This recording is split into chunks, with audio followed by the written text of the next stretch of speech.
Alright, welcome back to my channel everyone. Today I'm on this Aprilia Tuareg Rally. I'm test riding this bike today.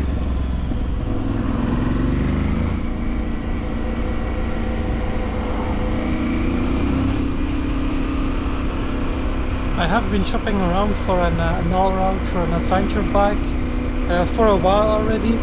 I used to have the BMW R1200 GS, so the well-known GS. It was the liquid cooled. It was one of the first, no, it was the first bike that I ever bought new. And I remember when I did the test ride on it, I was riding an RT, but from an earlier model year, so not yet liquid cooled version. For my commute, and I test drove the GS and I was sold right away. I bought it a showroom model right away, directly after the test ride. I can already say that this test ride went a little different. I've been looking at adventure bikes for a while, like I said. I checked out I was quite convinced I was gonna buy the Yamaha T7 when it was announced, but then when it came to the market, when it was actually available, I backed out. I didn't buy it in the end. I've also checked out and had even a pre-order for the all-electric, but that was more like an enduro bike, the Starkvark. Also in the end it turned out it was, at that point it wasn't road legal yet, so I didn't buy it. Also I was getting rid of my electric bikes already at that point. I did get a Yamaha, the triple engine. I did buy the Yamaha XSR 900, an apart version. I'll put in a screenshot or an image here from that bike that I had. A lot of fun, a bit too much power to my liking, and of course, yeah, it's a cool looking bike, but it's not really comfortable.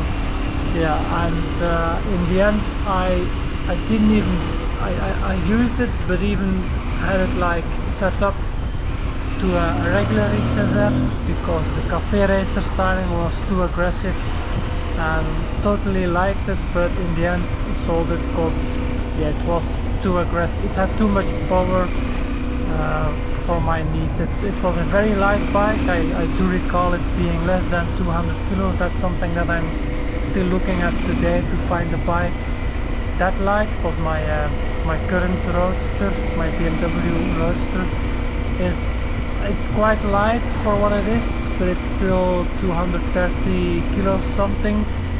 I've already tweaked it a bit, so it's a bit lighter already, but sub 200 kilos is like even nicer to ride. Then you can like really flip it in corners and do some tricky stuff and still enjoy the ride. So that's why I'm test riding this, the Aprilia Tuareg.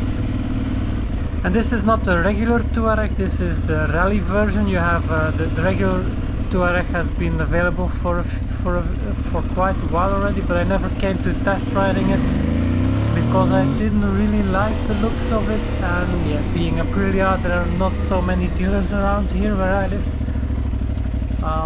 So I never booked the test rides. I should have done it, because I probably would have bought it already back then.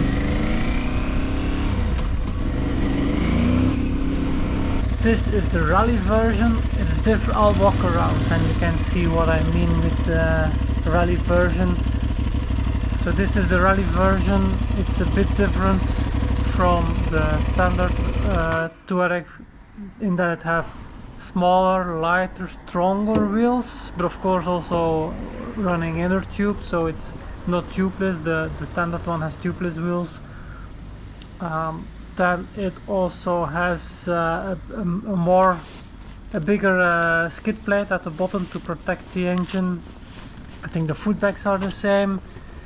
The colors are a bit different. The forks, the suspension, they have the same travel, and they just have different internals, like where the standard model has like a progressive suspension that's a bit soft in the beginning for bumps, and then as you progress it gets stiffer. This is linear, so no matter how far you jump it, or it will always react the same. It's a linear suspension. It is quite a lot harder on the road, but I did notice that on my test ride. But it's not that I disliked it. My Roadster as well, my BMW as well. If you put it in sport mode, the suspension is adapted and more aggressive as well. It's harsh, but it's doable. I believe it has a higher and smaller, thinner maybe seat as well. Yeah, I believe it's a higher seat. What else is different? Not that much, to be fair. The wheels and the suspension. Fuel capacity. Yeah, it has a different exhaust, and that it's lighter. It's up to 200 kilos, but because I think that's only or mostly achieved by the different exhaust. Now, to conclude this video, I didn't buy the bike right away that day.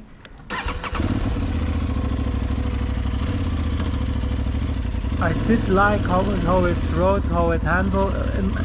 The handling was really nice. Like on the road, really good handling, despite having not really knobby tires. It's more road focused dual sport tires, but yeah, it was handling very nicely, very sharp, which I like.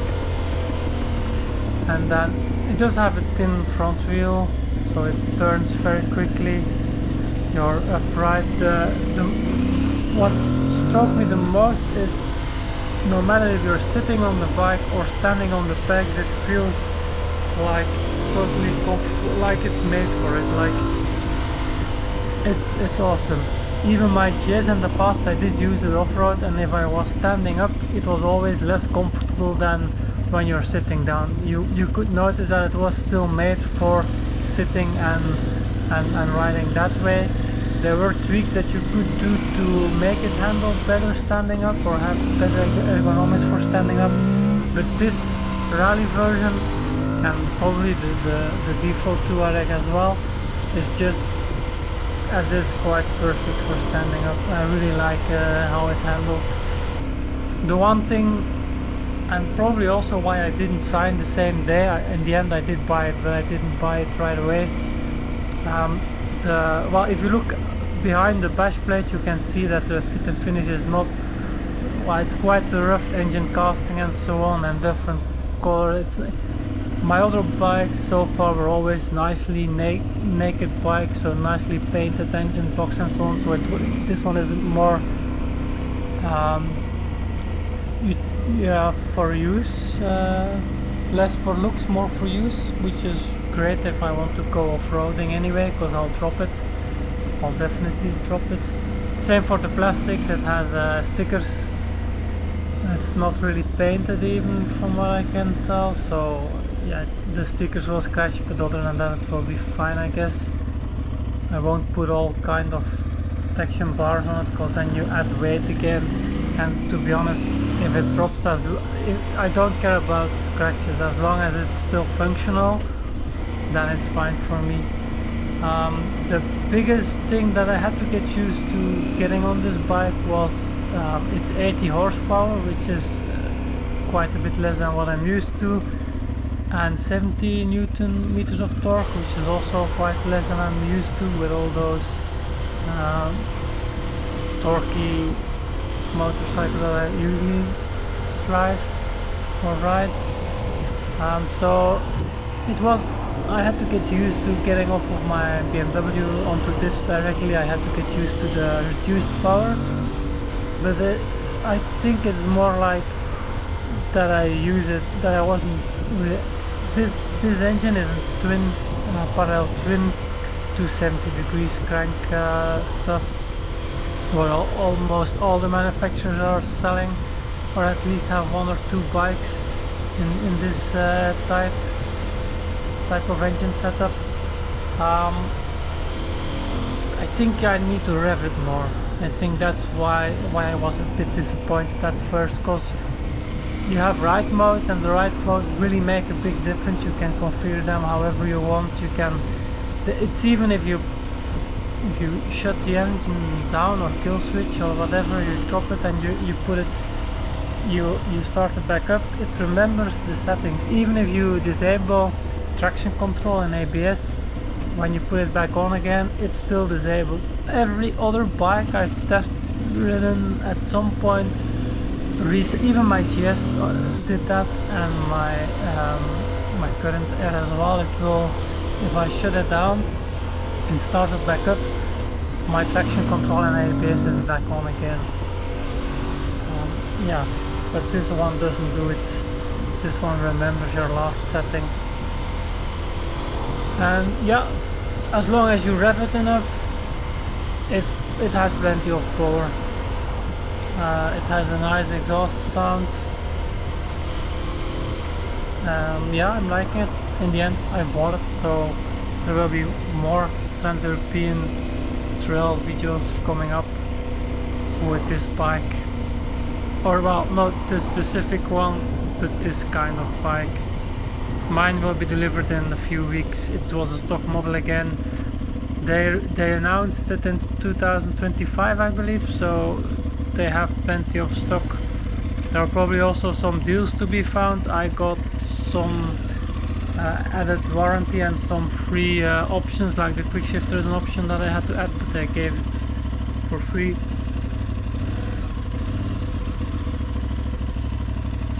Yeah, thanks for watching.